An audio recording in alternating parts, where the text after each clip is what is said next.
Hello बच्चों, ये जो हमारी सीरीज चल रही है क्लास 12 ज्योग्राफी की फर्स्ट बुक जिसका नाम है मानव भूगोल के मूल्य सिद्धांत, और आज उसका सेकंड चैप्टर विश्व जनसंख्या यानी कि वर्ल्ड पॉपुलेशन को शुरू करेंगे। और फ्रेंड्स, इससे पहले वाले वीडियोस में मैंने चैप्टर फर्स्ट को ऑलरेडी बहुत ही अच्छे तरीके से एक्सप्लेन करके आपको समझाया है।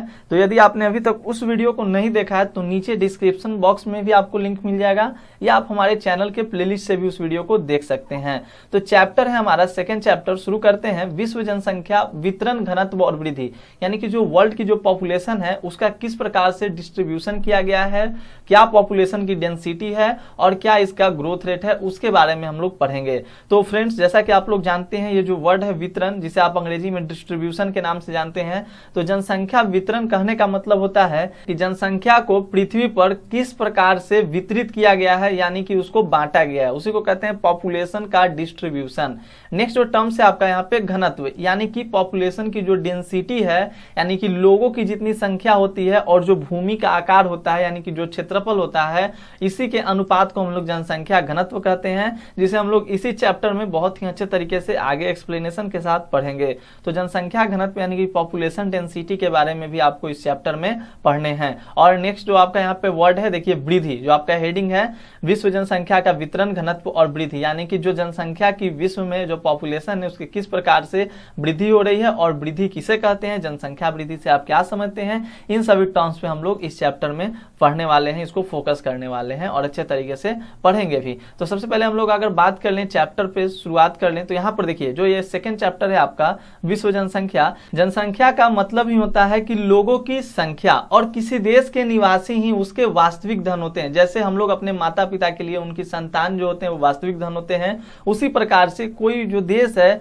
वहां के जो निवासी होते हैं वही वहां के वास्तविक धन होते हैं, क्योंकि वही लोग वहां के जो भी रिसोर्सेस हैं, संसाधन हैं, उनका उपयोग करते हैं। तो फ्रेंड्स, जब लोग ही वहां के वास्तविक धन होते हैं तो हमें लोगों के बारे में यानी उनकी जनसंख्या के बारे में पता होना अति आवश्यक है कि किसी देश में कितनी स्त्रियां हैं, कितने पुरुष हैं, प्रति वर्ष कितने बच्चे जन्म ले रहे हैं, कितने लोगों की मृत्यु हो रही है और कैसे उनकी मृत्यु हो रही है, और लोग जो हैं वो गांव में रहते हैं, नगर में रहते हैं, कहाँ पे रहते हैं, क्या वे पढ़े लिखे हैं, वो कौन कौन से काम करते हैं। तो इन सभी तथ्यों के बारे में हमें जानकारी होनी चाहिए, और इस चैप्टर में भी बेसिकली हम लोग इसी सभी टॉपिक्स पे हम लोग पढ़ेंगे और ध्यान प्रस्तुत करेंगे। देखिए जैसा कि यहाँ पे एक टर्म्स है कि 21वीं शताब्दी के प्रारंभ में विश्व की जनसंख्या 600 करोड़ से अधिक दर्ज की गई थी। ये टर्म्स मैंने इसलिए हाईलाइट किया क्योंकि आपके एग्जामिनेशन में एमसीक्यू प्रश्न भी पूछे जाते हैं, जिसे आप ऑब्जेक्टिव कहते हैं। तो उसमें इन सभी टर्म्सों को, इन सभी प्रश्नों को दे दिया जाता है, लिख दिया जाता है कि 21वीं सदी के स्टार्टिंग में विश्व की जनसंख्या लगभग कितनी थी। तो आपको याद रखना है 600 करोड़ से भी अधिक दर्ज की गई थी। और हमें जनरली इसमें लोगों के बारे में चर्चा करना है। जैसे यहाँ पर मैं आपको यहाँ पर देखिए इमर्सन साहब का मैं बयान बता दूं। इन्होंने कहा है कि स्वर्ण से नहीं वरन केवल स्त्रियों और पुरुषों से एक राष्ट्र मजबूत और महान बनता है। यानी कि स्वर्ण मतलब सोना होता है, तो सोने से नहीं बल्कि वहां के जो स्त्री होते हैं किसी देश के और जो पुरुष होते हैं वही एक मजबूत राष्ट्र का निर्माण करते हैं और राष्ट्र को महान बनाते हैं। सत्य और सम्मान की खातिर जो डटे रहते हैं और कष्ट झेलते हैं, जो परिश्रम करते हैं, जब अन्य निद्रा मग्न होते हैं, जब अन्य लोग सोए हुए होते हैं, जो साहस दिखाते हैं, जब अन्य भाग खड़े होते हैं, वही लोग राष्ट्र के स्तंभों की गहरी नींव डालते हैं और आकाश तक उसे ऊंचा उठाते हैं। तो ये रॉल्फ वाल्डो इमर्सन साहब का कहना है कि जो स्त्री और पुरुष होते हैं किसी देश को, वही वहां के जो होते हैं मुख्य संसाधन होते हैं दोस्तों, मेन रिसोर्सेस होते हैं, क्योंकि वही लोग वास्तविक धन होते हैं और वही लोग वहां के संसाधनों का उपयोग करते हैं। तो देखिए, और यही बात इनके द्वारा भी कही गई है। जैसे कुछ लोग, जैसे हमारे यहाँ जो जनसंख्या है, तो सबसे पहला टर्म्स वितरण है, तो यानी कि डिस्ट्रीब्यूशन के बारे में पढ़ना है, किस तरह से जनसंख्या का डिस्ट्रीब्यूशन किया गया है। तो देखिए, जॉर्ज बी क्रेसी साहब की टिप्पणी है कि एशिया में बहुत अधिक स्थान ऐसे हैं जहां पर बहुत कम लोग रहते हैं और बहुत ही ऐसे स्थान है जहां पे बहुत ज्यादा लोग रहते हैं। तो बहुत अधिक लोग भी कहीं कहीं रहते हैं और बहुत कम लोग रहते हैं, यानी कि जो जनसंख्या का जो वितरण है वो असमान रूप से है। और जनरल सी बात है ना कि जहां आपको सुख सुविधाएं ज्यादा मिलेगी वहां पे रहना आप ज्यादा पसंद करोगे। तो वही डिस्ट्रीब्यूशन के बारे में अभी हम लोग जनरली चर्चा करेंगे कि किस प्रकार से हमारे जो पूरे विश्व है, पूरे विश्व में जनसंख्या का जो है डिस्ट्रीब्यूशन यानी कि वितरण किया गया है। तो देखिए, बात यहाँ पे की गई है कि विश्व में जनसंख्या वितरण के जो प्रारूप है, तो अगर हम लोग देखें पूरा हमारा जो ये पूरा वर्ल्ड है, वर्ल्ड में हम लोग देखें तो विश्व के जो 10 जो सबसे अधिक आबाद मतलब सबसे अधिक जनसंख्या वाले जो देश हैं, जिसमें कि लगभग विश्व की टोटल 60% जनसंख्या समाहित हो जाती है। और ये जानकर आपको हैरानी होगी कि इन 10 देशों में से 6 जो देश हैं वो एशिया में अवस्थित हैं, यानी जिस महाद्वीप में हम लोग रहते हैं उसी देश में विश्व के मोस्ट पॉपुलेटेड जो 6 कंट्री हैं वो हमारे ही महादेश में निवास करते हैं, एशिया में। और ये प्रश्न अब आपको बतलाना है कि एशिया में इन 6 देशों को आपको पहचानना है। जैसे देखिए, सबसे ज्यादा जनसंख्या चीन की है, सेकंड नंबर पे विश्व में भारत, तीसरे नंबर पे संयुक्त राष्ट्र अमेरिका, चौथे नंबर पे Indonesia, Brazil, Pakistan, Nigeria, Bangladesh, रूस और मैक्सिको। और हाँ, आपको याद भी रखना है, पहला तो जरूर याद रखना है, पहले नंबर पे चीन, दूसरे नंबर पे भारत, संयुक्त राष्ट्र अमेरिका, 1 2 3 आपको जरूर से जरूर याद रखना है, पूछा जाता है। और अगर आपको ये पता हो कि वो 6 देश एशिया के कौन कौन है तो नीचे कमेंट सेक्शन में जरूर बताइएगा। जैसे कि चीन तो आपको पता है, भारत भी पता है आपको, यहाँ पे देख लीजिए बांग्लादेश हो गए, पाकिस्तान हो गया, तो ज्यादातर मैंने आपको बतला दिया, लेकिन आपको 6 देशों का पहचान करना है। तो याद रखिएगा, विश्व के जो 10 सर्वाधिक आबाद देशों में विश्व की लगभग टोटल 60% जो जनसंख्या होती है वो 10 देशों में ही निवास कर लेती है, और 10 देशों के नाम यहाँ पे दिए गए हैं। तो ये इंपॉर्टेंट टर्म्स है आपका। फिर नेक्स्ट जो हमारा यहाँ पे जनसंख्या घनत्व वितरण को आपने देखा किस तरह से जनसंख्या का वितरण हो गया है, यानी कि ये इसका कोई निश्चित निर्धारण नहीं है मित्रों, यानी कि जहां पे लोगों को सुख सुविधाएं ज्यादा मिली, जहां पे लोगों को अच्छे रहन सहन मिले, वहां पे ज्यादा लोग निवास किए। आगे हम लोग इसको अच्छे से एक्सप्लेनेशन के साथ एनसीईआरटी ने भी आपको पढ़ाया है, तो हम लोग देखेंगे। जैसे अभी टर्म्स हम लोग बात कर ले जनसंख्या घनत्व के बारे में, यानी कि पॉपुलेशन की जो डेंसिटी होती है, तो जनरल सी बात है, आप डेंसिटी के बारे में पहले से भी आपको नॉलेज होगा।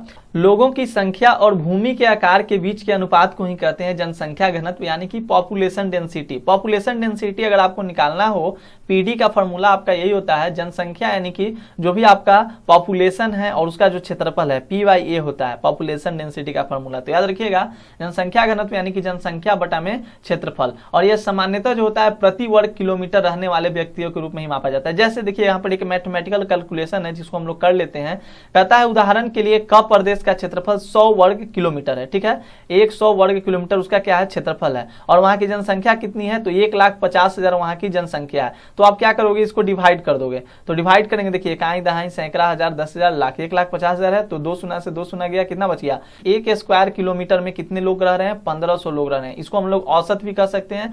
तो जब हम लोग जनसंख्या और क्षेत्रफल का अनुपात निकालते हैं उसी को जनसंख्या घनत्व कहते हैं, और यह प्रति व्यक्ति वर्ग किलोमीटर के रूप में मापा जाता है। तो ये टर्म्स आपको ध्यान रखना होगा। तो जनसंख्या का जो घनत्व है, लोग कहाँ पे ज्यादा रह रहे हैं, किस प्रकार से वितरण हुआ है, इसको हम लोग समझेंगे। तो जो जनसंख्या घनत्व है, सबसे ज्यादा आप यहाँ पे देख सकते हैं एशिया महादेश का, यहाँ पर 146 व्यक्ति प्रति वर्ग किलोमीटर के हिसाब से रह रहे हैं, और विश्व में अगर बोल दें तो पूरी जनसंख्या का 59.5% एशिया में ही निवास करती है। सेकंड नंबर पे आपका अफ्रीका। एक टर्म्स आप लोग यहाँ पे ध्यान रखिएगा, जनसंख्या घनत्व की अगर बात कर दें तो सबसे ज्यादा किस महादेश में, तो एशिया महादेश में। सेकंड नंबर में अफ्रीका, यहाँ पर 43 व्यक्ति प्रति स्क्वायर किलोमीटर, और फिर 33 व्यक्ति आपके यूरोप में, लैटिन अमेरिका में 32, उत्तरी अमेरिका में 20, और ओशिनिया में आपके 5 व्यक्ति प्रति वर्ग किलोमीटर के हिसाब से रह रहे हैं, और विश्व की 0.5% जनसंख्या यहाँ पे निवास करती है। तो ऐसे टर्म्स आपके क्षेत्र अगर पूछ देना कौन से क्षेत्र में सबसे ज्यादा जनसंख्या घनत्व है, तो आपको एशिया, अफ्रीका, ये सारे टर्म्स याद रखना है, क्योंकि एक यहाँ पर जब हम लोग ग्रोथ रेट में पढ़ेंगे तो वहां पे भी आपको एक टर्म्स देखने के लिए मिलेगा जिसमें बहुत ज्यादा बच्चे कंफ्यूज होते हैं, एशिया लगा देते हैं, तो वहां पे मैं समझाऊंगा आपको। अभी हम लोग यहाँ पे समझते हैं कि जो जनसंख्या का घनत्व है, जनसंख्या की जो वितरण है वो किस प्रकार से की गई है। तो देखिए, बात की गई है जनसंख्या वितरण को प्रभावित करने वाले कारक। तो पहला जो होता है दोस्त वो भौगोलिक कारक, दूसरा आपका होता है आर्थिक कारक, और तीसरा आपका सांस्कृतिक और सामाजिक कारक। यानी कि जो जनसंख्या का जो वितरण होता है, लोग अलग अलग जगहों पे रहते हैं तो उनको क्या कौन से फैक्टर हैं जो उनको प्रभावित करते हैं। तो भौगोलिक कारक भी होते हैं, जो जियोग्राफिकल फैक्टर है, जैसे जल की उपलब्धता। अब सिंपल सी बात है कि अगर आपको जहां पे जल की उपलब्धता, प्रेजेंस ऑफ वाटर जहां मिलेगा, अवेलेबिलिटी ऑफ वाटर जहां रहेगी, आप वहीं पे रहना पसंद करोगे। तो जल जो हमारी है जीवन का सबसे महत्वपूर्ण कारक है, और अगर हम लोगों को किसी क्षेत्र में बसना है तो हम लोग कहां प्राथमिकता देंगे, जहां पे जल की उपलब्धता हो, जल प्रचुर मात्रा में हो, जल आसानी से उपलब्ध हो जाता हो, जल जो हो, जल में स्वच्छता हो, शुद्धता हो, पीने योग्य हो, नहाने योग्य हो, भोजन बनाने योग्य हो। तो ये सारे टर्म्स को हम लोग ध्यान में रखते हुए हम लोग वहां पे निवास करना पसंद करते हैं।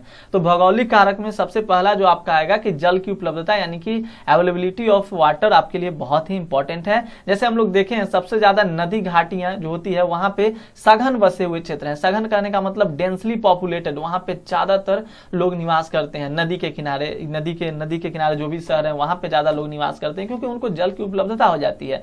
सेकेंड, जैसे ज्योग्राफिकल फैक्टर में आपका भू आकृति बहुत इंपॉर्टेंट टर्म्स है। ये जो चैप्टर है ना इसको आप चाह कर भी इग्नोर नहीं कर सकते हैं क्योंकि इससे टर्म्स आपके बहुत ज्यादा एग्जाम में प्रश्न पूछे जाते हैं, ऑब्जेक्टिव में भी भर के। और चैप्टर 1 और चैप्टर 2 बहुत मोस्ट इंपॉर्टेंट चैप्टर आपका ज्योग्राफी का है। ये जो आप पढ़े मानव भूगोल के मूल्य सिद्धांत का फर्स्ट बुक का। जी यहाँ पर सेकंड जो आपका पॉइंट कहता है भू आकृति। जैसे अगर भू आकृति, जैसे हम लोग बड़े बड़े चट्टानों पे, पहाड़ी इलाकों पे नहीं रहना पसंद करते हैं, जहाँ पे समतल मैदान होते हैं, जहाँ पे मंद ढाल होती है, वहीं पे हम लोग इसको वरीयता देते हैं, वहां पे रहना हम लोग पसंद करते हैं। जैसे आप एग्जाम्पल के तौर पे ले लीजिए तो यहाँ पर बताया गया गंगा का मैदान विश्व के सर्वाधिक सघन जनसंख्या वाले क्षेत्रों में से एक है। बिल्कुल, गंगा का जो मैदान है वहां पे ज्यादातर जनसंख्या जो है, पॉपुलेशन जो है वहां पे निवास कर रही है। तो सर्वाधिक सघन जनसंख्या वाले क्षेत्र में से एक आपका हो जाता है गंगा का। और वही अगर हम लोग बात कर लें हिमालय का पर्वत, तो हिमालय पर्वत के पास जनसंख्या निवास करेगी नहीं, क्योंकि वहां पे समतल नहीं है, लोगों का सड़क नहीं बन पाएगा, फसल का उत्पादन नहीं हो पाएगा, बड़े अच्छे अच्छे उद्योग नहीं कर पाएंगे, उनके अनुकूल वहां की जो भू आकृति है वो नहीं है। तो भू आकृति भी एक डिपेंड करती है लोगों के जनसंख्या वितरण में। तो पहला आपने पढ़ा भौगोलिक कारण में, पहला आपका जल की उपलब्धता, दूसरा आपका भू आकृति, तीसरा जो यहाँ पे टर्म्स बताया गया दोस्तों जलवायु, यानी कि जलवायु के कारण भी लोग अपनी जो होती है जनसंख्या को, यानी कि अपने निवास करने के स्थान में ये चेंजेस लाते हैं। जैसे हम लोगों ने देखा होगा ज्यादातर लोग वैसे समशीतोष्ण जलवायु में ज्यादातर लोग रहना पसंद करते हैं। जैसे यहाँ पे टर्म्स देखिए, एक एग्जांपल के टर्म पे भूमध्य सागरीय प्रदेश में सुखद जलवायु है, ठीक है, तो इसीलिए वहां पे ज्यादातर आरंभिक काल से ही लोगों की संख्या ज्यादा है। तो ये टर्म्स आपको ध्यान में रखना है। फिर मृदाएं यानी मिट्टी पे भी, जैसे जहाँ की मिट्टी उपजाऊ रहेगी वहीं पे ना जनसंख्या का ज्यादा निवास होगा।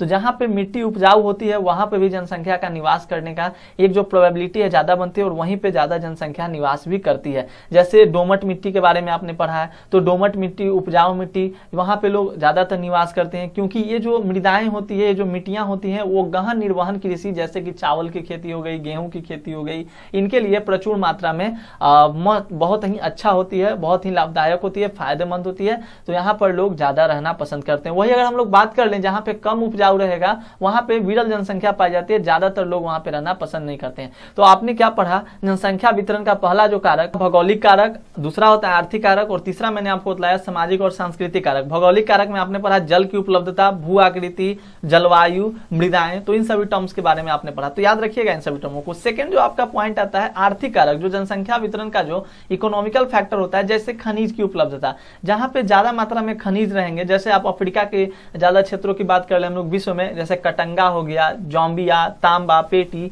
वहां पे ज्यादातर संख्या सघन होती है, वहां पे लोग रहना ज्यादा पसंद करते हैं क्योंकि वहां पे खनिज की उपलब्धता है। तो लोगों को रोजगार मिलेगा, रोजगार अगर लोगों को मिलेगा तो अपने जीवन का यापन कर सकते हैं खनन के कारण, औद्योगिकरण के कारण। सेकेंड जो आपका टर्म है नगरीकरण, तो देखिए नगरीकरण से भी, जहां पे नगरीकरण रहती है मतलब अच्छी नागरिक सुविधाएं रहती है, जहां पे लोगों को हर तरह की सुविधाएं दी जाती है, वहां पर भी जनसंख्या का जो होता है वो निरंतर वहां पे लोग जाकर अपना रहना पसंद करते हैं क्योंकि वहां पे ज्यादातर उनको सुविधाएं मिलती है। जैसे अगर हम लोग बात करें नगर में रहता है क्या, शैक्षणिक सुविधाएं भी रहती है, चिकित्सा की सुविधा भी होती है, उनको परिवहन और संचार के लिए भी सुविधा होती है, तो बेहतर साधन वहां पे उनको मिलता है। तो ये आर्थिक कारक आपका हो जाता है खनिज, नगरीकरण। तो ये सारे टर्म्स को आप लोग ध्यान रखेंगे कि ये सब अट्रैक्ट करता है पॉपुलेशन के वितरण में। तीसरा जो आपका है औद्योगिकरण, औद्योगिक पेटियां रोजगार के अवसर उपलब्ध कराती हैं और बड़ी संख्या में लोगों को आकर्षित करती है। इनमें केवल कारखानों के श्रमिक ही नहीं होते बल्कि जैसे परिवहन परिचालक, जो भी दुकानदार हो गए, ये सारी बैंक सेवाएं, ये सब आता है इसमें। जैसे एक एग्जांपल के टर्म पे हमें बताया गया है कि जापान का जो कोबे ओसाका प्रदेश है वो अनेक उद्योगों की उपस्थिति के कारण सघन बसा हुआ है। तो टर्म्स आपको समझ में आया होगा दोस्त। पहला आपने क्या पढ़ा,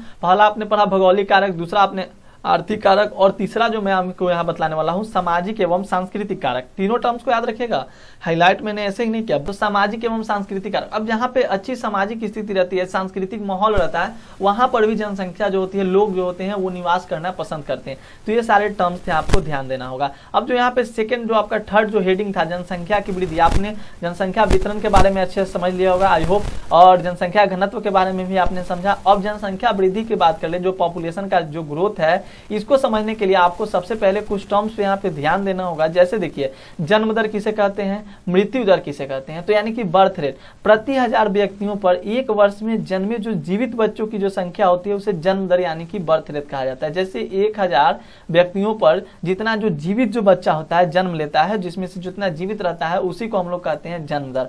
मृत्यु दर का मतलब होता है प्रति 1000 व्यक्तियों में पर एक वर्ष में मरने वाले बच्चों की संख्या को मृत्यु दर कहा जाता है, जितने बच्चे मर गए। तो मृत्यु दर और जन्म दर अगर आपको ध्यान में रहेगा तो आप इस टर्म्स को भी समझ सकते हैं, जिसको हम लोग कहते हैं जनसंख्या वृद्धि। तो सिंपल सी बात है दोस्त, जन्म दर और मृत्यु दर के जो अंतर होता है उसी को हम लोग जनसंख्या वृद्धि कहते हैं। जैसे एक टर्म समझिए, जनसंख्या की वृद्धि कब होगी, जब जन्म जो होगा वो ज्यादा होगा, एक टर्म्स ये बनता है, और मृत्यु जो होगी वो कम होगी। जब जन्म ज्यादा और मृत्यु कम, तब आपका जनसंख्या क्या हो जाएगा, वृद्धि हो जाएगा। तो कहता है यहाँ पे देखिए, जनसंख्या वृद्धि अथवा जनसंख्या परिवर्तन का अभिप्राय किसी क्षेत्र के में समय में किसी निश्चित अवधि के दौरान बसे हुए लोगों की संख्या में परिवर्तन से है। यह परिवर्तन धनात्मक भी हो सकता है और ऋणात्मक भी हो सकता है। जैसे जनसंख्या वृद्धि की अगर हम लोग बात कर लें तो कहा जाता है कि उदाहरण के लिए यदि हम भारत 2001 की जनसंख्या देखें तो 102.70 करोड़, ठीक है, और 2011 की जनसंख्या देखें हम लोग तो 121.02 करोड़। तो अगर इसमें से हम लोग माइनस कर ले, जैसे देखिए 2001 की जनसंख्या कितनी थी, 102.70 करोड़, और यहाँ पर 121.02 करोड़, इसमें माइनस करेंगे तो 18.15 करोड़ आएगा। तो ये जो हो गया वो जनसंख्या का वृद्धि हो गया। बताएंगे ना कि 2001 में भारत की जो जनसंख्या थी 102 करोड़ के आसपास थी, और 2011 में 121 करोड़ हो गई, यानी कि टोटल लगभग 18 करोड़ के आसपास भारत की जनसंख्या जो हो गई वो बढ़ गई। तो जनसंख्या वृद्धि का मतलब यही होता है। जनसंख्या वृद्धि हम लोग दो अंतरालों के जनसंख्या को अगर माइनस करते हैं तभी निकलता है। और जनसंख्या वृद्धि दर क्या होता है, तो जनसंख्या में परिवर्तन जो प्रतिशत में व्यक्त किया जाता है उसी को जनसंख्या वृद्धि दर यानी कि रेट कहा जाता है, जब उसको हम लोग परसेंटेज में चेंज कर देते हैं। तो इस टर्म्स को मैं आपको समझाऊंगा, क्योंकि पीछे जो आपका है, जो आगे हम लोग पढ़ने वाले हैं उसमें कुछ टर्म्स है, जैसे कि आप्रवास के बारे में, उत्प्रवास के बारे में। तो पहले हम लोग उसको क्लियर करते हैं, तब जाकर ये जो बचे हुए टर्म्स हैं इनको समझने का प्रयास करेंगे, तब जाकर आपको बहुत ही अच्छे तरीके से ये समझ में आने वाला है। तो देखिए, एक जो यहाँ पे टर्म्स आपका आने वाला है दोस्त, प्रवास। प्रवास यानी कि कहते हैं हम लोग माइग्रेशन। तो देखिए, जनसंख्या परिवर्तन के जो घटक होते हैं, पहला जो आपका बतलाया गया है, इसके 3 घटक होते हैं, याद रखिएगा। जनसंख्या का जो चेंज होता है, जनसंख्या में जो परिवर्तन होता है, पॉपुलेशन में जो कुछ चेंजेस आते हैं, उनके कुछ फैक्टर्स हैं। पहला जो फैक्टर है जन्म। अगर जन्म ज्यादा होगा, मृत्यु कम होगी, तो क्या होगा, जनसंख्या में वृद्धि होगा। अगर यही जन्म कम हुआ, मृत्यु ज्यादा होगा, तो जनसंख्या में कमी आएगी। और एक आपका यहाँ पे प्रवास होता है जो जनसंख्या को परिवर्तन करता है। देखिए, यहाँ पे कहा जाएगा अशोधित जन्म दर। प्रवास के बारे में अभी मैं आपको यहाँ पे देखिए अच्छे से एक्सप्लेनेशन के साथ समझाने वाला हूँ। पहले यहाँ टर्म्स कुछ समझ लेते हैं। अशोधित जन्म दर यानी कि क्रूड बर्थ रेट को प्रति 1000 स्त्रियों द्वारा जन्म दिए जीवित बच्चों के रूप में व्यक्त किया जाता है, और उसी को 1000 से गुना कर दिया जाता है। देखिए, अशोधित जन्म दर निकालने के लिए जितना भी जीवित जन्मी बच्चा हुआ और जितना भी वहां का क्षेत्र का जो जनसंख्या हुआ उसको डिवाइड करते हैं, और 1000 से अगर मल्टीप्लाई कर दीजिएगा तो अशोधित जन्म दर आ जाएगा। उसी प्रकार से आपको अगर अशोधित मृत्यु दर यानी कि CDR, CBR और CDR का मतलब हो गया क्रूड डेथ रेट, यानी कि अशोधित मृत्यु दर किसी क्षेत्र में मृत्यु दर को, यानी कि जो भी मृत्यु मर गए बच्चे उनकी संख्या को, और टोटल जो भी संख्या होगी उस क्षेत्र की, उसको हम लोग अनुमानित जनसंख्या को नीचे और 1000 से उसको मल्टीप्लाई कर देंगे, तो अब आपका निकल जाएगा अशोधित मृत्यु दर। तो अशोधित जन्म दर और अशोधित मृत्यु दर में भी आपका कंसेप्ट क्लियर हो चुका होगा। अब देखिए, बात कर लें हम लोग प्रवास का। तो प्रवास को अंग्रेजी में कहते हैं दोस्त माइग्रेशन, ठीक है, माइग्रेशन। जैसे क्या होता है, मछलियां हम लोग जानते हैं, जैसे कि अभी हमारे यहाँ बरसात का मौसम मान लीजिए आने वाला है, तो बरसात के दिनों में हम लोग के यहाँ पानी की मात्रा ज्यादा हो जाती है, तो बहुत सारी विदेशी मछलियां जो होती है वो प्रवास कर जाती है। या आप सिंपल सा टर्म समझिए ना, आपको अगर CBSE से बिहार बोर्ड में जाना है तो आपको एक माइग्रेशन प्रमाण पत्र, माइग्रेशन सर्टिफिकेट जमा करना होता है, यानी कि आप प्रवास कर रहे हो, एक जगह से दूसरे जगह अपने स्थान का आप चेंज कर रहे हैं, बदल रहे हैं, स्थानांतरण कर रहे हैं। देखिए, सिंपल सा शब्द में मैंने यहाँ पे पॉइंट्स बनाया था, जिसे आप देख सकते हैं। सिंपल शब्द में कहें तो एक स्थान से दूसरे स्थान पर जनसंख्या का स्थानांतरण, एक स्थान से दूसरे स्थान पर जनसंख्या क्या होती है, चेंज होती है, चाहे वो कोई कारण हो, या तो भौगोलिक कारण हो, या उनकी शैक्षणिक सुविधाओं का से रिलेटेड कोई टर्म्स हो, या कमाने के लिए जाते हैं, रोजगार के लिए जाते हैं, तो ये सारे टर्म्स को अभी समझेंगे। यहाँ पर एक टर्म्स आया उद्गम स्थान, यानी कि प्लेस ऑफ ओरिजिन। इसका मतलब होता है दोस्त, जब लोग एक स्थान से दूसरे स्थान पर जाते हैं, जैसे हम लोग चेंज किए तो माइग्रेशन किए, माइग्रेशन करने के लिए आपको चेंज, प्रवास करने के लिए, प्रवास का मतलब होता है कि एक स्थान से दूसरे स्थान पर जनसंख्या का स्थानांतरण, लोगों का चेंजेज, लोगों का जाना, अपने स्थान को चेंज कर देना। तो जब लोग एक स्थान से दूसरे स्थान पर जाते हैं तो वह स्थान जहाँ से लोग गमन करते हैं, यानी कि जहाँ, जैसे मान लीजिए मैं अभी पटना में हूँ, ठीक है, और मैं कमाने के लिए, सिंपल सा, मैं काम करने के लिए मुंबई गया, ठीक है ना, मुंबई में चला गया, तो यहाँ पर पटना जो हुआ मेरा वो उद्गम स्थान हुआ, प्लेस ऑफ ओरिजिन। मैंने कहाँ से स्टार्टिंग किया? पटना से चलना स्टार्टिंग किया, तो जहाँ से मैंने गमन किया था वो आपका उद्गम स्थान यानी कि प्लेस ऑफ ओरिजिन हो गया। और जहाँ पे मैं गया काम करने के लिए वो आपका मुंबई जो हो गया वो प्लेस ऑफ डेस्टिनेशन यानी कि गंतव्य स्थान हो गया। तो आपके एग्जामिनेशन में उद्गम स्थान डिफिनीशन के टर्म्स पे जन्म दर क्या है, मृत्यु दर क्या है, जनसंख्या घनत्व से आप क्या समझते हैं, गंतव्य स्थान का मतलब क्या होता है, उद्गम स्थान का मतलब क्या होता है, पूछे जाते हैं, हर साल पूछे जाते हैं। और इस चैप्टर से प्रश्न तो आना लाजमी है, आता भी है। एक देखिए टर्म्स है, ये स्थान की बात की गई, जिस स्थान से आपने गमन किया उसको कहा गया उद्गम स्थान, यानी कि जो आपका ओरिजिन था, और जहां पर आपने आप गए वहां पे आगमन किए उसको कहा गया गंतव्य स्थान। लेकिन लेकिन लेकिन जो होते हैं प्रवासी, जो होते हैं, जो किसी नए स्थान पर जाते हैं, जो लोग जाते हैं, जैसे मैं पटना से कहाँ गया, जैसे एग्जाम्पल, मैं पटना से कहाँ गया भाई, मुंबई गया, ठीक है ना। तो मैं पटना से मुंबई जब जा रहा हूँ, सॉरी मुंबई होगा, तो मैं पटना से जब मुंबई जा रहा हूँ तो यहाँ पर पटना से मुंबई मैं जा रहा हूँ ना, तो मैं क्या हो गया, आप्रवास मैंने किया। देखिए प्रवासी जो किसी नया स्थान पर जाते हैं, तो मैं कहाँ पर गया, मुंबई पर, यानी कि लोगों का आकर बस जाना। मैं मुंबई गया तो मैं वहां के लिए क्या हो गया, आप्रवास में हो गया, यहाँ के लिए। लेकिन यही मैंने कहाँ से स्टार्ट किया था, मैंने छोड़ा कहाँ, पटना को छोड़ा, यानी कि लोगों का वहां से छोड़कर चला जाना। मैंने पटना को छोड़ा तो पटना हमारे लिए क्या, मतलब मैं यहाँ से क्या मैंने किया, उत्प्रवास किया। तो प्रवासी जो एक स्थान से बाहर चले जाते हैं उसको उत्प्रवासी कहते हैं। जैसे आपने कश्मीर फाइल्स फिल्म देखा होगा तो उसमें बताया, जैसे वहां के जो थे कश्मीरी जो पंडित थे, वहां से उन लोगों को क्या करना पड़ा था, भगा दिया सब, तो वहां से वो लोग विस्थापित हो गए, दूसरे जगह गए। तो प्रवासी जो एक स्थान से बाहर चले जाते हैं वो उत्प्रवासी कहलाएंगे, जहां से वो छोड़कर चले गए। और जहां पे वो लोग जाकर बस जाते हैं वहां के लिए वो अप्रवासी यानी कि ई माइग्रेशन। देखिए स्पेलिंग देख लीजिएगा, IMMIGRATION लगता है और इसमें EMIGRATION होता है। तो ई माइग्रेशन और माइग्रेशन आप लोग याद रखना है। तो तीन टर्म्स आपने समझा, प्रवास क्या है, आप्रवास क्या है, उत्प्रवास क्या है, गंतव्य स्थान क्या है, उद्गम स्थान क्या है, ये सारे टर्म्स को आपको ध्यान में रखना होगा। अब हम लोग बेसिकली बात कर लें तो यहाँ पर देखिए टर्म्स आपका यही है। कहता है कि प्रवास से आप क्या समझते हैं, तो जब लोग एक स्थान से दूसरे स्थान पे अपने स्थानों का चेंज कर देते हैं उसी को हम लोग प्रवास करते हैं, जिसके कारण जनसंख्या में परिवर्तन होता है। और जहां से लोग गमन करते हैं उद्गम स्थान, गंतव्य स्थान, और ये सब आपको टर्म्स इंपॉर्टेंट होंगे। अब देखिए लोग जो प्रवास करते हैं, ये भी एग्जाम में पूछा जाता है प्रश्न कि प्रवास करने के क्या क्या कंडीशन है। तो प्रवास या तो अस्थायी भी हो सकता है या अस्थायी भी होता है, मौसमी भी हो सकता है। होता है कि कहीं का क्लाइमेट सही नहीं है तो लोग मौसम के अकॉर्डिंग भी चेंजेस लाते हैं, चले जाते हैं दूसरे स्थान पर, या नगर से नगर की ओर, गांव से नगर की ओर, गांव से गांव की ओर, एक गांव से दूसरे गांव में भी लोग जाकर बस जाते हैं, एक नगर से दूसरे नगर में भी, गांव से भी नगर में भी, नगर से भी गांव में। तो प्रवास जो होता है वो आपका अस्थायी भी हो सकता है, अस्थायी भी हो सकता है, मौसमी भी हो सकता है, गांव से गांव भी हो सकता है, गांव से नगर भी हो सकता है, नगर से नगर भी हो सकता है, और नगर से गांव की ओर भी हो सकता है।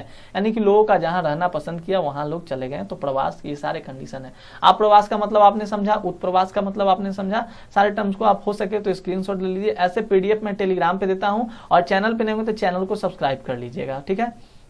अब बात आती है कि आखिरकार लोग प्रवास करते क्यों हैं, आखिरकार लोग प्रवास करते क्यों हैं, कौन से ऐसे फैक्टर हैं जिसके कारण लोगों को प्रवास करने के लिए बाध्य होना पड़ता है, विवश होने पड़ता है, एक जगह से दूसरे जगह पे अपने स्थान को चेंज करना होता है। तो देखिए प्रवास के दो आपके मेन कारक हैं, प्रतिकर्ष कारक और अपकर्ष कारक। प्रतिकर्ष कहने का मतलब क्या हुआ दोस्त, और अपकर्ष कहने का मतलब क्या हुआ। प्रतिकर्ष कहने का मतलब कि उसके प्रति आप क्या है, अट्रैक्टिव नहीं है, वो आपका पुश फैक्टर है। आपको क्या कर रहा है, आपको पुश कर रहा है, पुश करना मतलब ढकेल रहा है। जैसे बेरोजगारी हो गया, रहन सहन की खराब दशाएं, निम्न दशाएं, राजनीतिक उपद्रव, प्रतिकूल जलवायु आपके जैसा नहीं मिल रहा है, प्राकृतिक विपदाएं, महामारियां, तो ऐसा जगह जहां पे बेरोजगारी है, रहन सहन की अच्छी दशाएं नहीं है, जहां पे प्रतिकूल आपके अनुकूल जलवायु नहीं है, तो क्या आप वहां पे रहना पसंद करेंगे? नहीं। तो प्रतिकर्ष, प्रवास के जो प्रतिकर्ष कारक होते हैं, ये IMP है, इंपॉर्टेंट, वेरी इंपॉर्टेंट है आपके एग्जामिनेशन के लिए। इसका पीछा दम मैं यही कर देता हूं कि आपके 2000 जो एग्जामिनेशन होने वाले हैं सेशन के लिए, इस एग्जामिनेशन में आपके ये प्रश्न पूछे जाएंगे। प्रवास के प्रतिकर्ष कारक से आप क्या समझते हैं, या प्रतिकर्ष कारक के उदाहरण दीजिए। अब कर्ष कारक कहने का मतलब होता है जो आपको अट्रैक्ट करे, जैसे जहां पे आपको अच्छी सुविधाएं मिलेगी, रहन सहन अच्छा मिलेगा, वहां पे आप जाना पसंद करेंगे। जहां पे शांति रहेगा, अनुकूल जलवायु रहेगी, वहां पे आप जाना जरूर पसंद करेंगे। तो ये सारे जो होते हैं वो आपके प्रवास के अपकर्ष कारक होते हैं, जो आपको अपनी ओर अट्रैक्ट करते हैं। ठीक है, तो इतना टर्म्स आपने समझा। क्या क्या आपने समझा? आपने समझा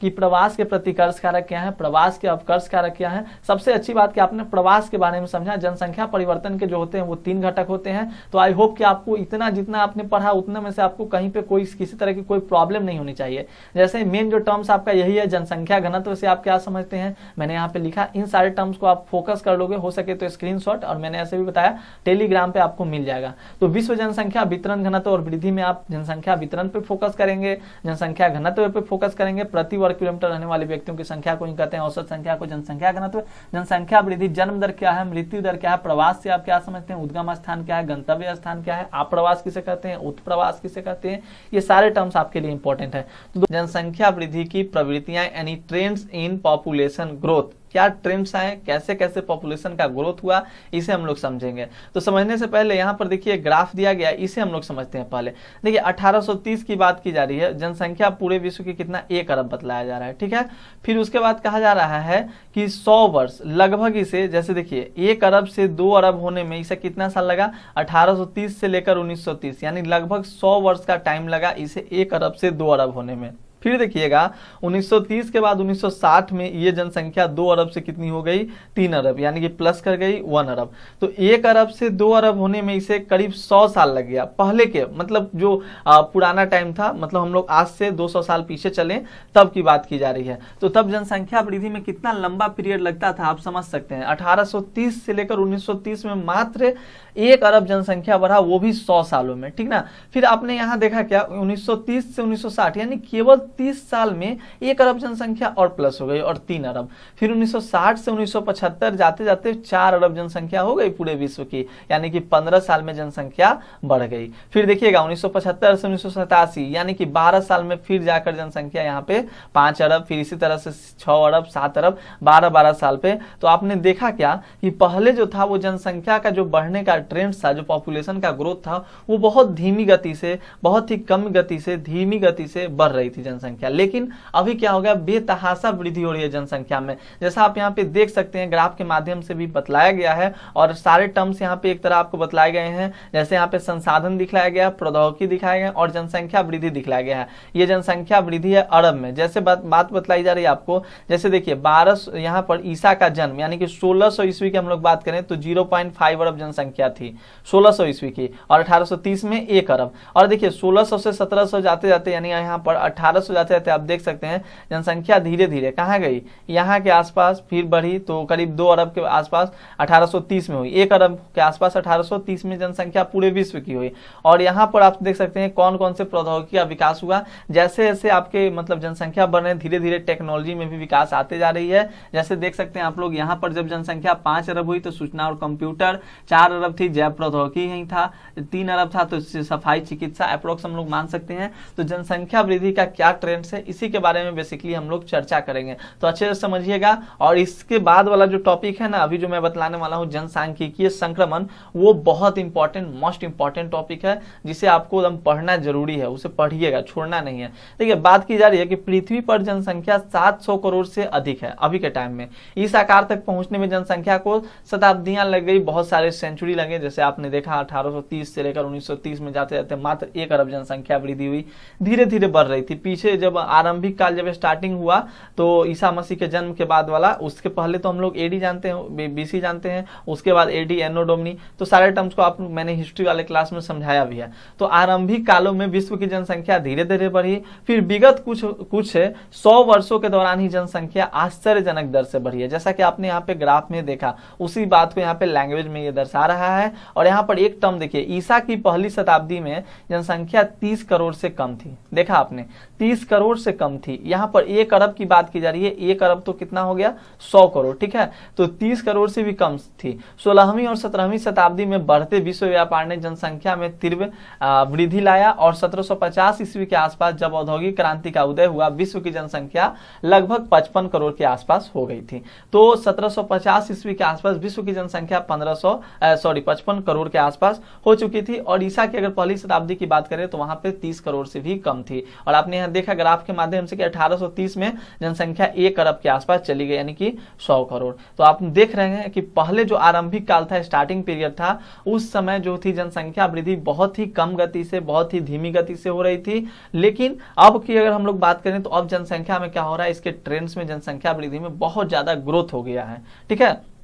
जनसंख्या एक तरह से विस्फोट करने की बात आती है तो जनसंख्या विस्फोटक वृद्धि हो रही है इसकी। और यहाँ पर एक बात टर्म्स बतलाई गई है आपको, देखिए कि विज्ञान व प्रौद्योगिकी ने किस प्रकार जनसंख्या वृद्धि में सहायता की है। बात समझ लीजिए, जनसंख्या वृद्धि में सहायता इस प्रकार हुआ है, जैसे पहले के जमाने में क्या था, जितना लोग थे उतना ही कृषि होता था। अब आज के जमाने में क्या हो गया, हमारे समझ बहुत सारे एक से एक मतलब मशीनें हैं, टेक्नोलॉजी हमारे पास। जैसे खेती ही करना है तो आपको उसके लिए सिंचाई की सुविधा उपलब्ध हो जाती है, जल उपलब्ध हो जाते हैं, जो भी आपके फर्टिलाइजर होते हैं वो सारे उपलब्ध हो जाते हैं। तो उत्पादन में वृद्धि होती है। जब उत्पादन में वृद्धि होगा तो जनसंख्या में वृद्धि होना आम बात है। महामारी ये सब संक्रमण हुआ तो बहुत सारे मेडिसिन का आविष्कार हो गया, मेडिसिन की खोज हो गई, जिसके कारण से लोगों की मृत्यु दर में भी कमी आ गई। जिसके कारण क्या हुआ, विज्ञान और प्रौद्योगिकी ने भी जनसंख्या वृद्धि में अपना सहायता प्रदान किया।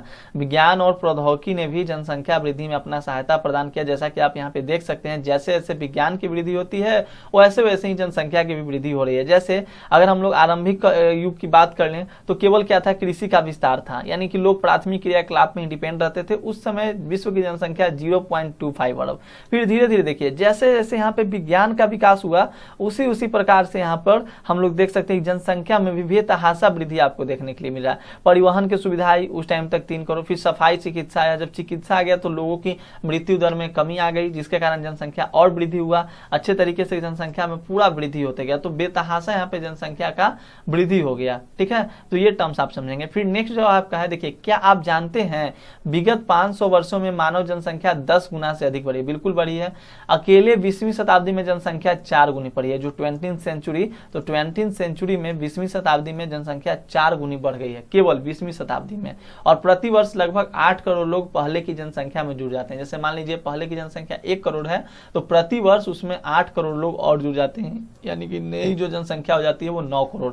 यानी कि एक साल में समझ लीजिए पहले वाली जनसंख्या को छोड़कर नए 8 करोड़ लोगों की जनसंख्या और जुड़ जाती है। मरने के बाद भी 8 करोड़ जनसंख्या बढ़ जाती है। ये टर्म्स को आपको समझना होगा। देखिए बात की जा रही है विश्व जनसंख्या के 2 गुना होने की अवधि। बहुत इंपॉर्टेंट टर्म्स है भाई, लगे कि छोटा सा टर्म्स है लेकिन पूछा जाता है विश्व जनसंख्या के 2 गुना होने की क्या अवधि है। तो टर्म्स एक समझिएगा। जैसे अगर मैं बात कर लूं, नीचे ग्राफ के माध्यम से आपको दिखाया गया, देखिए कहता है कि मानव जनसंख्या को प्रारंभिक 1 करोड़ होने में 10 लाख से अधिक वर्ष लगे। आपने देखा, किंतु इसे जब स्टार्टिंग पीरियड था तो 10 लाख होने में भी इसको करीब मतलब 1 करोड़ होने में करीब 10 लाख से अधिक समय इसको लगा था। किंतु इसे 5 अरब से 6 अरब होने में मात्र 12 वर्ष लगे। आपने पीछे देखा था ना, 5 अरब से 6 अरब। देखिए यहाँ पर 5 अरब से 6 अरब होने में 1987 से 1999 के बीच में मात्र 12 वर्षों में 1 अरब जनसंख्या बढ़ जाती है। तो यही बात यहाँ पे बतलाई जा रही है कि इसे 5 अरब से 6 अरब होने में मात्र 12 वर्ष लगे। आपने तालिका 2.2 को देखा ही। और बात एक फ्रेंड्स ये भी समझिएगा, जो विकासशील देश होते हैं ना वहां पे जनसंख्या ज्यादा बढ़ रहा है, और जो विकसित देश होते हैं जो जनरली पहले से विकसित है वहां पे जनसंख्या क्या होती है, जनसंख्या विस्फोट यानी कि हम लोग कहें जनसंख्या कम, यानी कि विकसित देश विकासशील देशों की तुलना में अपनी जनसंख्या को 2 गुना करने में अधिक समय ले रहे हैं, यानी कि वहां पे जनसंख्या वृद्धि दर कम है, जनसंख्या वृद्धि दर कम है। और जनसंख्या की अधिकतर वृद्धि विकासशील विश्व में हो रही है जहां जनसंख्या विस्फोट हो रहा है। जैसे भारत क्या है, विकासशील है, तो यहाँ पर भी जनसंख्या का वृद्धि, और आपको पता होगा कि विश्व में हम लोग दूसरे स्थान पे आते हैं। तो ये टर्म्स भी आपको थोड़ा सा ध्यान दीजिएगा, बस सारा चीज हो जाएगा। जनसंख्या परिवर्तन के स्थानिक प्रारूप क्या है, तो देखिए स्थानिक प्रारूप वही है कि जनसंख्या जो होती है वो विकसित देशों में, विकासशील देशों की तुलना में जनसंख्या वृद्धि कम है। जो विकसित देश है जैसे अमेरिका की बात कर लें तो वहां पे वो ऑलरेडी विकसित है, तो वहां पे जनसंख्या वृद्धि दर भी कम है, जैसा आप यहाँ पे देख सकते हैं। देखिए टर्म्स, और अफ्रीका की बात कर लें तो वो क्या है, वो विकासशील देश है, तो वहां पे जनसंख्या वृद्धि हम लोग देखेंगे तो बहुत ही ज्यादा है। अभी हम लोग मैप यहाँ पर एक आपको दिखाया जाएगा, तालिका दिखाया जाएगा, जिसके अकॉर्डिंग आप समझेंगे, डेमोग्राफिक स्ट्रक्चर को समझेंगे। तो और फ्रेंड्स ये समझ लीजिए, अगर आपका किसी भी देश का विकास करना है तो विकास के लिए ये बहुत ही जरूरी है कि वहां की जनसंख्या थोड़ी कम होनी चाहिए। माना कि लोग जो होते हैं वो किसी भी देश के मूल संसाधन होते हैं, लेकिन जनसंख्या वृद्धि और आर्थिक विकास में ऋणात्मक सहसंबंध पाया जाता है। बेतहाशा जनसंख्या वृद्धि अगर होगी तो वहां पे आर्थिक विकास भी क्या हो जाएगा, कम हो जाएगा। ठीक है, तो जनसंख्या वृद्धि ज्यादा होगा तो आर्थिक विकास वहां पे कम होगा। तो ये टर्म्स आप थोड़ा सा ध्यान दीजिएगा। और यहाँ पर देखिए बात बतलाई जा रही है, जैसे कि अगर हम लोग बात कर लें 800 करोड़, यहाँ पर देखिए आज से इतना ईसा पूर्व की बात कर लें तो जनसंख्या केवल कितनी थी, 50 लाख। 1650 की बात कर लें तो 50 करोड़ हो गया। ठीक है, और 1804 की बात कर लें तो यहाँ पर 100 करोड़, देखिए डबल हो रहा है, पर यहाँ पर 1500 वर्ष लगे और 154 वर्ष लगा, 123 वर्ष लगा। 100 करोड़ से 200 करोड़ होने में 123 वर्ष लगा, और 200 करोड़ से 400 करोड़ होने में मात्र 47 वर्ष लगे, और फिर उसे 400 से 800 करोड़ होने में मात्र 51 वर्ष। यानी कि देख रहे हैं कि जनसंख्या कितनी तेजी से बढ़ रही है, और यहाँ पर बहुत ही कम समय में, समय यहाँ पर देख रहे हैं कि घटते जा रहा है, और जनसंख्या वृद्धि दर बहुत ही ज्यादा तेजी से बढ़ते जा रही है। तो इसको आप समझिएगा, थोड़ा सा टर्म्स आपको डिफिकल्ट लग रहा हो, बस थोड़ा सा समझने का ध्यान दीजिएगा तो आप अच्छे से समझ सकते हैं। जैसे देखिए 2010-2015 का ये जनसंख्या वृद्धि दिखाया गया, और आपके एग्जामिनेशन में प्रश्न पूछता है कि विश्व का सबसे पॉपुलेटेड यानी डेंसली पॉपुलेटेड क्षेत्र कौन सा है, तो एशिया होगा। लेकिन अगर पूछते दोस्त समझिएगा कि विश्व में जनसंख्या वृद्धि दर किस क्षेत्र का सबसे अधिक है, तो यहाँ पर आप देख सकते हैं, देखिए अफ्रीका का सबसे ज्यादा जनसंख्या वृद्धि दर कितना है, अगर 2010-15 के देखें हम तो 2.6 है, और यही हम लोग एशिया की देखें तो 1.1 ही है। तो बच्चों यहाँ पर आप लोग क्या गलत करते हो, प्रश्न पूछता है कि जनसंख्या वृद्धि दर किस देश का किस क्षेत्र का ज्यादा है, तो आप लोग एशिया लगा देते हैं, लेकिन ऐसा होगा नहीं, आप लोग अफ्रीका याद रखिएगा। ठीक है, अब यहाँ पर बात की जा रही है जनसंख्या परिवर्तन का जो प्रभाव होता है।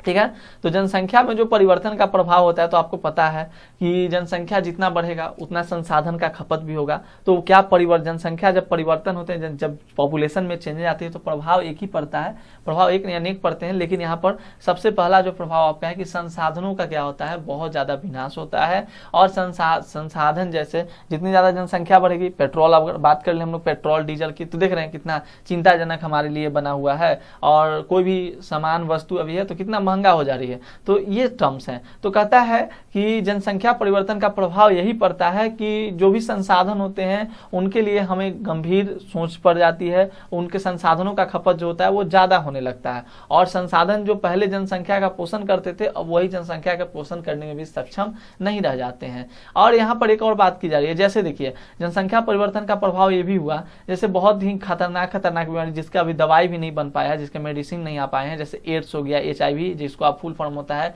एक्वायर्ड इम्यूनोडेफिशिएंसी सिंड्रोम, जैसी घातक बीमारियों ने अफ्रीका, स्वतंत्र राष्ट्रों में राष्ट्रमंडल के कुछ और भागों में एशिया में मृत्यु दर बढ़ा दी है, और औसत जीवन प्रतिशत घटा दी है, जिससे जनसंख्या वृद्धि धीमी हुई है। जैसे कि ये सारे जो अगर प्रभाव से जनसंख्या का मतलब जैसे घातक जैसे आपने कोरोना के बारे में ही सुना, तो बहुत जनसंख्या क्या हुआ, लॉस हो गया, तो इससे जनसंख्या वृद्धि क्या हुई, धीमी हुई। तो प्रकृति कभी कभी अपने आप को संतुलित करने के लिए, बैलेंस करने के लिए ये सारे टर्म्स को अपनाते रहती है, प्रकृति का भी कुछ नियम है। ठीक है, अब जनसंख्या वृद्धि दर की बात कर लें तो देखिए भारत की अगर जनसंख्या वृद्धि दर हम लोग बात करें तो ये 1.64% है। कुछ विकसित राष्ट्रों के अपनी जनसंख्या दुगनी करने में 318 वर्ष लगेंगे, जबकि कुछ देशों में अभी दुगनी होने में लक्षण नहीं दिखाई दे रहे हैं। जैसे जो विकसित राष्ट्र हैं, और आपको पता है ना विकासशील राष्ट्र से कम जनसंख्या वृद्धि होता है विकसित देशों में, विकसित राष्ट्र में। ठीक है, अब देखिए यहाँ पर जो टर्म्स है, तो ओवरऑल मिलाकर आपने यही समझा कि जनसंख्या वृद्धि दर क्या है, पहले के जमाने से आज के जमाने में जनसंख्या वृद्धि की बहुत ज्यादा जनसंख्या की वृद्धि हो रही है,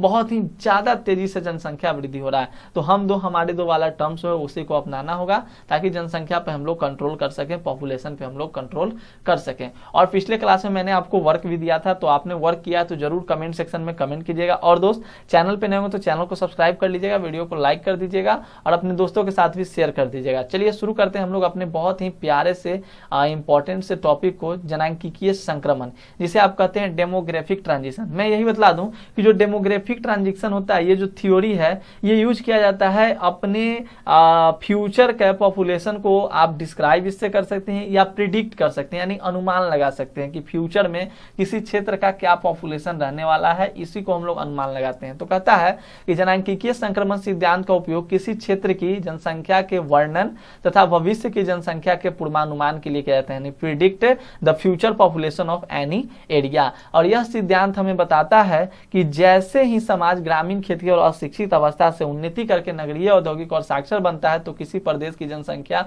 उच्च जन्म और उच्च मृत्यु से निम्न जन्म और निम्न मृत्यु में परिवर्तित हो जाती है। मैंने आपको बताया कि जैसे जैसे विज्ञान बढ़ रहा है, जैसे विज्ञान के आने से बहुत सारी मेडिसिन आ गई, बहुत सारे ऐसे ऐसे तकनीकें आ गई जिससे कि जनसंख्या वृद्धि दर ज्यादा बढ़ गया। अब मतलब किसी का तबियत भी खराब होता है, घातक बीमारियां भी होती है, तो वो क्या हो जाता है, ज्यादातर वो प्रिकॉशन लेकर, दवाइयां लेकर वो सही हो जाता है। तो जिससे कि जनसंख्या, मृत्यु दर कम गया, मृत्यु दर कमेगा तो जनसंख्या बढ़ेगा ही। और जन्म दर में ज्यादा वृद्धि भी हुआ, जैसे कि बहुत जब डिलीवरी होता था तो बहुत बच्चे पहले के जमाने में बिना इलाज के मर भी जाते, लेकिन आजकल क्या हो चुका है, इलाज हो चुका है, जिसके कारण ज्यादातर बच्चे नहीं मरते हैं, तो जनसंख्या वृद्धि ज्यादा हो रही है। ये टर्म्स आप समझोगे।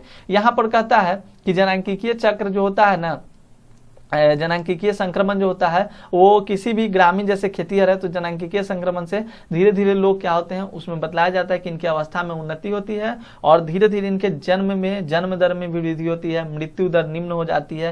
तो ये टर्म्स को आप समझेंगे। अब देखिए जो जनांकीय संक्रमण है, यहाँ पर समझने वाली बात है, इसकी 3 अवस्थाओं के बारे में विवेचना की गई है और इस मॉडल की व्याख्या की गई है, प्रथम, द्वितीय और तृतीय। तो हम लोग प्रथम, द्वितीय और तृतीय को पहले समझ लेते हैं, तब हम लोग उस ग्राफ को देखेंगे, तब समझ में आपका आएगा।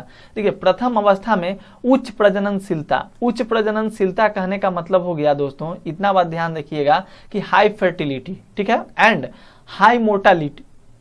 कहने का मतलब हुआ कि प्रथम अवस्था में उच्च प्रजननशीलता, इतना टर्म्स याद रखिए, ऑब्जेक्टिव में और सब्जेक्टिव में दोनों में प्रश्न पूछा जाएगा। उच्च प्रजननशीलता और उच्च मत्यर्ता, यानी कि हाई फर्टिलिटी भी और हाई मोर्टालिटी भी, लोग मरते भी ज्यादा भी हैं और ज्यादा जन्म भी लेते हैं। प्रथम अवस्था की बात की जा रही है, क्योंकि लोग महामारियों और भोजन की अनिश्चित आपूर्ति से होने वाले मृत्युओं की क्षतिपूर्ति अधिक पुनरुत्पादन से करते हैं। यानी कि प्रथम अवस्था कही गई जो आज से करीब 200 वर्ष पहले वाले जो आपके जगह थे, मतलब समय था, उसको पहले अवस्था के अंतर्गत रखा गया। जनसंख्या वृद्धि इसमें धीमी होती थी, अधिकांश लोग खेती में कार्यरत होते थे, जहां बड़े परिवार को परिसंपत्ति माना जाता था, जीवन प्रत्याशा भी इन लोगों का जो होता था वो कम होता था, निम्न होता था। और यहाँ टर्म देखिएगा, अधिकांश लोग अशिक्षित होते थे और उनको प्रौद्योगिकी स्तर भी उनका निम्न होता था। और कह रहा है कि करीब 200 वर्ष पूर्व विश्व में सभी देश इसी अवस्था में थे। तो आज से 200 साल पहले की बात करें तो सारे देश प्रथम अवस्था में थे, फर्स्ट स्टेज में क्या होता है, उच्च प्रजननशीलता और उच्च मत्यर्ता, यानी कि high fertility and high mortality, यानी लोग जन्म ज्यादा भी लेते हैं, जन्म ज्यादा होता है और मृत्यु भी ज्यादा होता है। तो जनसंख्या वृद्धि में समय कम लगता है, मतलब जनसंख्या वृद्धि बहुत ही धीमी गति से होता है, जनसंख्या की वृद्धि बहुत धीमी हो जाती है।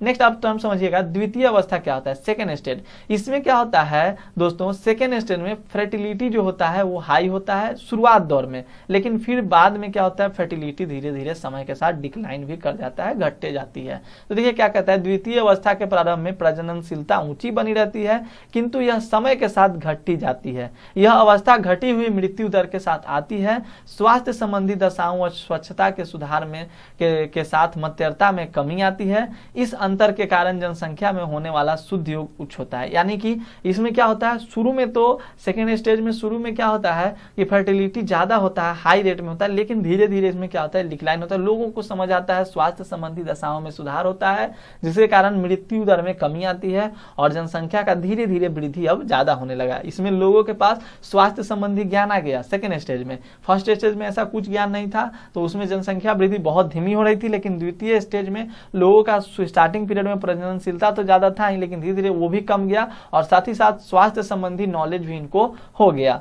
अंतिम अवस्था की अगर बात कर लें थर्ड स्टेज, तो इसमें प्रजननशीलता और मृत्यता दोनों अधिक, यानी कि इसमें क्या हो गया, बोथ फर्टिलिटी एंड मोर्टेलिटी दोनों क्या होते हैं, वो अधिक घट जाती है, यानी डिक्लाइन कर जाते हैं। मतलब प्रजननशीलता भी कम, मत्यता भी कम, बहुत ही कम जाती है। जनसंख्या या तो स्थिर हो जाती है या तो मंद गति से बढ़ती है। जनसंख्या नगरीय और शिक्षित हो जाती है तथा उसके पास तकनीकी ज्ञान होता है। ऐसी जनसंख्या विचार पूर्वक परिवार के आकार को नियंत्रित करती है। जैसे कि अभी हम लोग किसके अंदर चल रहे हैं, समझिए कि द्वितीय स्टेज के अंतर्गत चल रहे हैं। और तृतीय स्टेज कब आएगा, तृतीय स्टेज तब आएगा, थर्ड स्टेज, जब हम लोग पूरा ये समझ जाएंगे अवस्था में प्रजननशीलता भी घट जाएगी और मृत्यु दर भी घट जाएगी, मृत्यु दर भी घट जाएगा और प्रजननशीलता भी। जैसे हम दो हमारे दो वाला टर्म्स अपना लिए सारे लोग, तो हम लोग भी थर्ड स्टेज में जा सकते हैं। तो ऐसी बात आती है। तो इतना समझिएगा कि धीरे धीरे जैसे जैसे टेक्नोलॉजी का विकास हुआ वैसे वैसे जनसंख्या की भी वृद्धि हो गई। और जनसंख्या जनांकीय संक्रमण के आपको 3 सिद्धांत बताए गए। पहला सिद्धांत में आपको बताया गया कि फर्स्ट स्टेज में क्या होता है भाई, हाई फर्टिलिटी भी होता है और हाई मोर्टेलिटी भी होता है, यानी कि प्रजननशीलता भी ज्यादा होती है और मृत्यु दर भी ज्यादा होता है। सेकेंड स्टेज में फर्टिलिटी तो स्टार्टिंग पीरियड में ज्यादा रहता है, लेकिन धीरे धीरे वो क्या होता है, डिक्लाइन करता है समय के साथ। तो अभी हम लोग सेकेंड स्टेज में ही है, धीरे धीरे कम कर रहे हैं, लेकिन फिर भी अभी जनसंख्या की वृद्धि बहुत ज्यादा तेजी से हो रही है। अंतिम अवस्था में प्रजननशीलता और मत्यता दोनों घट जाती है। तो अभी ऐसा टर्म्स तो है नहीं भाई, जनसंख्या का तो वृद्धि ही हो रहा है। तो ये बात आप समझिएगा। अब कहता है जनसंख्या नियंत्रण के क्या कुछ उपाय हैं। तो वही उपाय है जो हम लोग जानते हैं, जनरल सी बात, बच्चों को रोकना, परिवार नियोजन के बारे में लोगों को जागरूक करना, बतलाना कि देखिए कम बच्चे रहेंगे तो आप अच्छे से उनका शिक्षा का सारी सुविधाओं को आप दे सकते हैं, उनको पढ़ा लिखा सकते हैं अच्छे से।